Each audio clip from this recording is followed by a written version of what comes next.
সবাই কেমন আছেন? আজকে আমরা আমাদের নতুন ইলেকট্রিক ওভেন মিয়াকো ব্র্যান্ডের সেটা আনপ্যাকিং ভিডিও করছি। এতদিন আমি একটা কনভেকশন ওভেনে বেক করতাম, কিন্তু দেখা গেল কেক বেকের জন্য আসলে ইলেকট্রিক ওভেনটাই বেস্ট। এই জন্য একটা 52 লিটার ইলেকট্রিক ওভেন আমরা নিয়ে আসলাম। তাই ভাবলাম আনবক্সিং ভিডিওটা আপনাদের সাথেই করে ফেলি।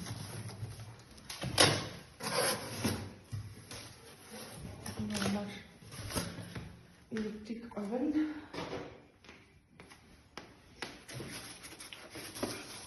এটা এখন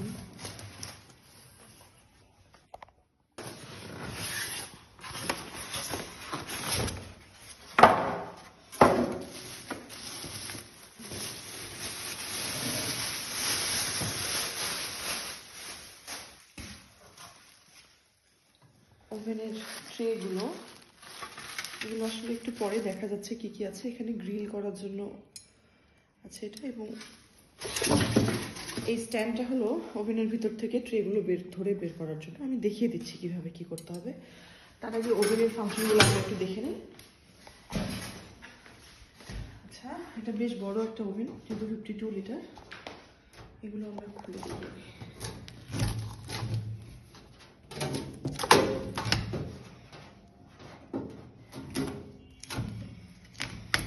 আগে দেখা যেত আমি কনভেকশন ওভেনে বেক করতাম, তাই আমাকে বারবার বেক করতে হতো। এখন আশা করছি একবারই হয়ে যাবে। আচ্ছা, একটু ফাংশনগুলো নিয়ে বলি। যারা ইলেকট্রিক ওভেনের বিষয়ে একটু কম জানেন, আশা করছি এটা তাদের একটু হেল্পফুল হবে। এটা যেহেতু মিয়াকো ব্র্যান্ডের, যারা মিয়াকো ইউজ করছেন তারা তো জানেনই, তবে যারা মিয়াকো নিবেন ভাবছেন তাদের জন্য একটু হেল্প হবে। আচ্ছা, এখানে আমরা দেখতে পাচ্ছি, এখানে এটা হলো এটাকে কি বলে, যখন আমরা গ্রিল করব সেই ক্ষেত্রে আমাদের এই ফাংশনটা ইউজ করতে হবে। তবে কেক যদি বেকে দিই সেই ক্ষেত্রে এটা অফ থাকবে, এই ফাংশন অফ। এরপরে আসতেছে টেম্পারেচার। এখানে টেম্পারেচার নিজের মতো করে অ্যাডজাস্ট করা যাবে। এখানে 230 ডিগ্রি পর্যন্ত আছে।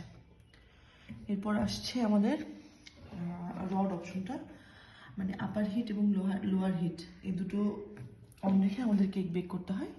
এই বাকি দুটোর কাজ অন্যদিন একদিন বলে দেওয়া যাবে। তবে কেক বেকের জন্য অবশ্যই আমাদের up and down hit on রাখতে হবে। আর তারপর এটা আসছে আমাদের টাইমার। আমরা কতক্ষণের জন্য দিতে যাচ্ছি সেই অনুযায়ী টাইমারটা ফিক্স করে দিতে হবে। কেকটা হয়ে গেলে পরে এখান থেকে আমাদের একটা সাউন্ড হবে। এই তো। আর একটু ভিতরটা দেখিয়ে দিই।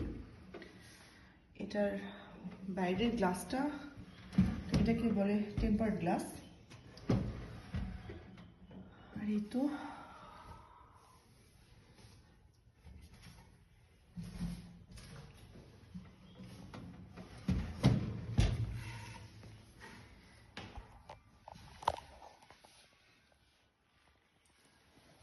এই হলো আমাদের নতুন ওভেন। আমি একটা কেক বেক করি, তারপর আমি আপনাদের জানাতে পারবো যে কতক্ষণ লাগছে, কত ডিগ্রি টেম্পারেচার দিয়ে আমি ফার্স্ট বেক করলাম। এটা রিভিউ বিষয়ে একটা বিস্তারিত ভিডিও ইনশাল্লাহ খুব তাড়াতাড়ি আপলোড হবে। আমাদের সাথে থাকবার জন্য অনেক ধন্যবাদ। সবাই ভালো থাকবেন, সুস্থ থাকবেন। আসসালামু আলাইকুম।